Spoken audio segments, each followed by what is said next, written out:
into Tasha LaFace's world, honey. um, Today we're going to just be diving right into it. If you have missed my last video about the basics of what you need to start your lip gloss business, please look down in the description. I will link it, or I will have it linked at the top of one of these corners. Okay, today we're going to be actually talking about the legal side of things. I hope it's not too boring for you, and I'm going to try to make this as short and sweet. Look at these lips, honey. Look at those lips. This is my lip gloss. I'm happy to say I have started making my lip gloss, and I hope you have too. Remember, we are rooting for each other, okay? So if I'm looking down, it's because I do have my notes here. I don't have my notebook like I normally do, my handy dandy notebook like you've seen in the last video, but it was so much information, my hand would have been hurting writing it down. So I just decided to go ahead and just put it right on a Word document on my laptop. So if you see me looking down, that's what I'm looking down, is to my information and what I want to say. But without further ado, please like, share, and subscribe to this video, and we will jump right in. Before I start, I actually want to just throw out a this big, if not bigger, disclaimer, okay? I need to throw out a big disclaimer to you guys that I am not a lawyer. I am not a legal aid. I am not a paralegal. I do not offer legal services. I am not a legal advisor, okay? This is just from research, okay? As I've stated in my last video, research is very vital in any type of business or work that you do, okay? So I just wanted to give you guys the information that I saw to kind of minimize your search, but I would recommend you diving into it yourself just to get a little bit more in depth, because this is like the Cliff Notes. Y'all remember Cliff Notes? This is like the Cliff Notes of things. Okay, and I got all this information from LegalZoom, which I will link all of this in the description box. Okay, we're going to be talking about LLCs, like I said, trademarking and tax ID EINs, the benefits, and if that is something that you need for your lip gloss business. Okay, so LLC, okay, on LegalZoom, LLCs starts. That's a big word, starts. I don't want you to think it's just this amount. No, it starts at $79. And depending on what else it asks or you need to add on, it will tack on more fees and things like that. But packages on LegalZoom starts at $79 plus a filing fee. And these costs are often tax deductible. I believe that means you can write them off on your taxes. Whole tax thing I don't understand, but one thing I do know, I do not play with the IRS. Those are 3 letters, okay? I don't play with, and I will hope you don't either. Okay, so LegalZoom offers a lot of information as far as, you know, the 3 topics we'll be discussing today. So LLC, just to be a little into it, stands for Limited Liability Company. The name itself should tell you it all, but I will dive in deeper with the Cliff Notes, okay? LLC is a type of business structure that lets you classify your business as a separate entity from you personally, okay? You personally, you will be separated from your business, basically is what it's saying. So this allows you to keep your personal assets separate from your business assets, and it protects them from your business debts and liabilities, okay? So with an LLC, you can open bank accounts, you can enter contracts, you can hire employees, and you can obtain business licenses and permits under this LLC, okay? Most states require an annual filing and fee to keep your business in good standing, okay? So with that information, do I actually need an LLC? Well, honey, I'm here to tell you. That's up to you. But I got the information for you. If you're a sole proprietor, which most of us are, or AKA you work for yourself, which most of us are doing at this stage, the benefit of an LLC could be a safe net for your business and for you, okay? So as a sole proprietor without an LLC, which can, you can still operate without an LLC. Let's just get that understood. This is not something that is required, but it's something that if you want it, I would recommend you get it, okay? You can still operate without an LLC, but you are personally liable for the debts, okay? Let's repeat those valid, vital very important words, okay? You are, without an LLC operating as a sole proprietor, you are personally liable for the debts of your business, meaning, okay, here's the big stuff. If the business is sued, listen, it's on him. God forbid this happens, okay? But so business is sued. If your business is sued, your house, savings, and other personal assets are at risk. So you can operate as this sole proprietor without an LLC, but say for instance, God forbid, someone has allergic reaction to your lip gloss, or you forgot to put the ingredients on your lip gloss, which you should always do, okay? The FDA and things like that recommends that you do so. So when you sell this product, they can't say they didn't see what was within your lip gloss, okay? But say for instance, you're not putting the ingredients, or you forgot to, or some things happen, okay?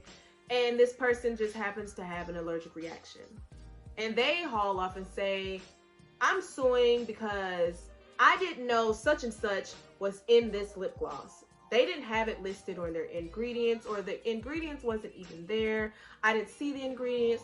Whoop-de-doop-de-doo, okay? So this happens, they can sue you, and not only can they come for your business assets, it can also come for your personal assets. Your personal assets include your personal home, your car, your personal bank account, your personal everything, okay? So we don't want that. So this is what that LLC is a safe net to separate your personal assets from your business assets, so that if somebody does decide to sue you, God forbid, but if they do, they can only come for your business side of things, not your personal side of things, okay? So as a sole proprietor, you are responsible to report all business profits as personal income and pay self-employment tax on those profits to cover Social Security and Medicare. So it is your responsibility to report all business profits, okay? All personal income. Like I said in the beginning, as I would hope you don't play with the IRS. I don't like to play with the IRS. So be sure that you are reporting all of your income and your business profit because, honey, last thing you want is the IRS sending you a nice fat letter. So what are the benefits of an LLC? So an LLC, you have more options in setting up your management structure, meaning you, as the manager, as you are, as the queen or the king that you are, you have the say-so on how your business is ran. Okay, nobody is over you.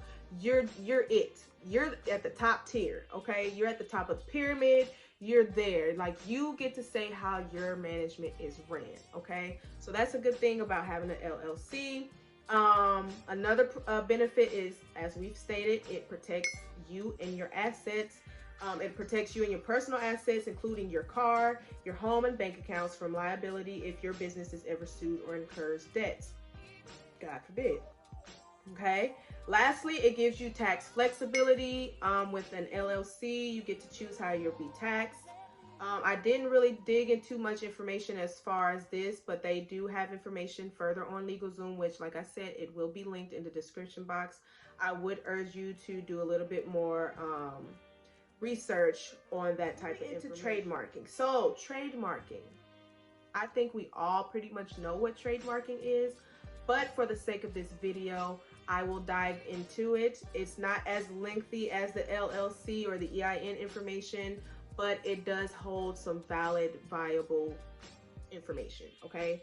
So trademarking is usually used by business and product owners, okay? That is, trademarking protects any name, word, slogan, symbol, design, and or image that identifies a business or brand and distinguishes it from others. So, just to get you a cliff note, trademarking is basically covering your butt, your business butt, your business name's butt, okay? Meaning nobody could go out there, say for instance, your business name is Lip Gloss Business, okay?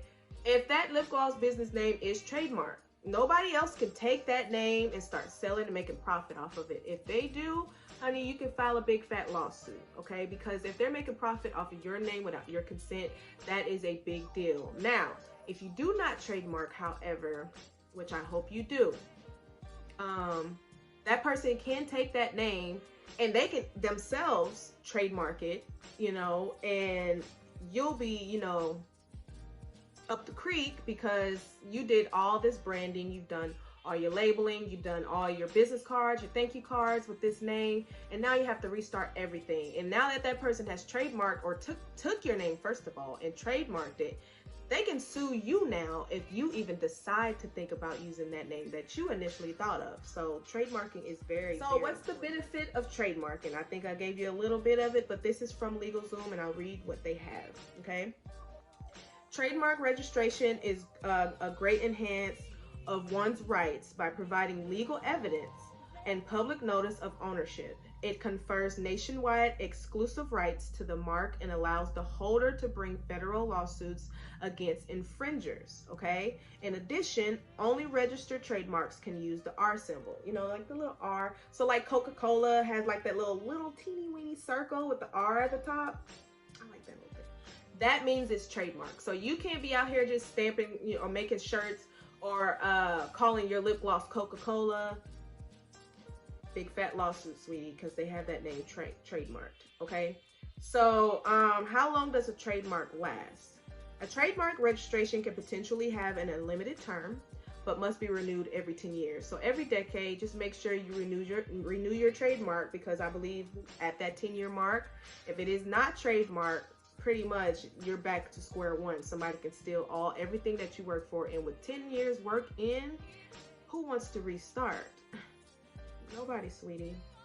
Okay, so the owner may renew the registration as long as the mark remains in continued use. Meaning, so say for instance, within that 10 years, you know, you haven't really been active in your business, you haven't really been selling, you closed it and things like that. You can't renew it if you're not actively working under that name. Simple as that. So moving on to EIN tax ID. Now this is a lengthy read, so I'm going to try to summarize it as best as I can, although I have it summarized Cliff Notes wise in my typing on my Word document, but it's still a lot.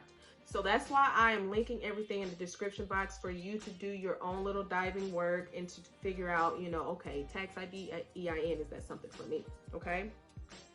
The reason why I'm saying EIN tax ID is because those are one and the same. Those names are interchangeable. They're the same, okay? So EIN is an employer identification number. It's a 9-digit number that the IRS, there's those three letters that we all should be afraid of. There they go again, that the IRS uses to identify businesses that must file various types of business tax returns. It's the business version of a social security number. So basically, you know, they can look up your business by this EIN or tax ID, just like anybody can look up your social and bring up everything about you, credit-wise and things like that. Most but not all businesses are required to get an EIN before opening a bank account or filing tax forms, okay? So to summarize what kind of business require tax ID, because it got into a lot, but it gave a little list I kind of conformed to let you know what kind of businesses are required, meaning if they don't have a choice. This is a requirement to get an EIN for these businesses. So if your business has employees, okay, if it is a partnership, a corporation, or an LLC that is taxed as a partnership or a corporation, if your business files employment, excise, or alcohol, tobacco, and firearms tax returns. It has, now bear with me with this word, KEOGH. I don't know if that's coal, I believe it's coal, but KEOGH, okay? If your business has a coal plan, okay? If it withholds taxes on non-wage income paid to a non-resident alien, or if that business is involved with certain types of trusts, estates, real estate mortgage investment conduits, nonprofits, farmers cooperatives, or plan administrators.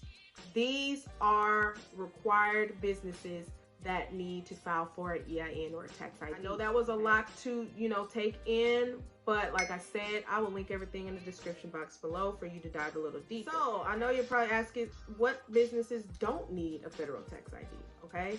So single member LLCs and sole proprietors, which that is you and I. Well, most of you and I, but I know for the most part, I'm a sole proprietor or a single member LLC. That don't meet any of the above criteria, which is the businesses I just named. If you don't meet any of that criteria, then you are not required to obtain an EIN. Okay. More so, you can use your own social security number instead. Now, there's a red flag to that. Okay. Reason being is using your social security number for business matters can increase your risk for identity theft. Okay, which particularly if you need to provide it outside to contractors, that's usually when it can or can't happen. While using an EIN avoids exposing your personal information. So yes, if you are a single member LLC or a sole proprietor, you are not required to get a federal tax ID number or an EIN. However, if you are uncomfortable with using your social security number with anything pertaining to your business, I would recommend getting one only because, as it states on LegalZoom, it is a high risk of identity theft if you're using your social security number versus a tax ID. That's all up to you though, okay? If you're comfortable, then be comfortable, honey. Be comfortable. But that's just a little information, a little insight, a little sidebar for you, a little sidebar, okay? Even if the IRS doesn't require an EIN for your business, you may need one to open a bank account or obtain a business credit card, okay? So right now, say for instance, you're using your personal bank account and you're, having all your revenue come in from your business into your personal account. Further down the line, you might think, oh, okay, I want to separate my personal account from my business account. I want to open a business account. You will then need to get a tax ID or an EIN in order to do that. In order to open a whole new business account or to obtain a business credit card, you will then need to file for an EIN or a tax ID. You also need to, further down the line, you want to obtain business licenses or building permits. If you pay state or local taxes or issue 1099 forms to independent contractors. Okay, so although right at this moment you may not be required to do so, but further down the line, if you're looking to open up that business bank account or obtain a business credit card or obtain business licenses or a building permit, you will then need to go out and file for a tax ID or an EIN. Last but not least, how do you obtain an EIN? So you can go, it's free. Mind you, it is free. We cannot argue with free 99 because LLCs and trademark fees are not inexpensive. That is just a disclaimer as well. It is not inexpensive, and I'll get into that a little briefly. You can apply by faxing, mailing, online, but if your business is out of state, you will either have to mail or phone in your EIN application. I know that was a lot to take in, but it is very valid and viable information. But as I said, this is the cliff notes of the cliff notes. So I will link everything. Each link is different. So I have a link for LLC that is on LegalZoom. I have a link for trademarking, which is on LegalZoom. And I also have a link for EIN tax ID, which can also be found on LegalZoom. Okay. But further down the line, if not today, one day, please research on these three things: LLCs, trademarks, EIN, tax ID, and figure out if these are the three things that you feel are necessary or necessities to your business. Two things that I would urge you to actually look more into is the LLC and the trademarking, because those are very vital and viable aspects or areas that you need. Because honey, like I said, if anything, trademark first. Okay, if anything, trademark first. Start there at least. Trademark your name, your slogan, your business, your everything. Because like I said, somebody snatch it up from up under you, honey, then all that hard work you've been doing is out the window. And that's a no-go. Okay, so we don't want to have to restart. We've already got our feet going. Why we don't want to backpedal. let's keep going forward. So let's trademark, right? And also, I would urge you to do LLC, but first do the trademarking, because like I said, honey, LLCs, I would recommend, because like I said, you are personally liable until you have an LLC. Meaning, like I said, if somebody have an adverse reaction to your lip gloss or whatever you're selling, or you know, sometimes people have other reasons to sue, have that LLC so you are covered from your, you know, your personal assets are covered from your business assets. I'm not saying that you won't have to go to court or anything for that lawsuit, but at least your personal aspects and assets will be separated from your business assets, okay? EIN, tax ID, it's not like a big recommendation, but if you're uncomfortable with using your social security number, and if further down the line you want to open up a business account or a business credit card, then those are 3 reasons why you should get an EIN, tax ID. Otherwise, it's not like a big, huge thing that you need at this present time. But I would definitely recommend you dive in a little bit more deeper on that research for yourself and your benefit of you and your business, to figure out if that's something that you actually want to do, okay? So without further ado, like I said, everything will be linked in the description box, including my last video if you missed it, about the basics of things that you need to start your lip gloss business. Go ahead and check that one out as well if you have not already. And also, please like, share, subscribe once again. Like I said, I think that is it. Let me stop looking down. That is very disrespectful. I hope that you guys are moving forward. I hope that you're not at a standstill. But if you are, sweetie, it is okay. Do not get down in the dumps about it.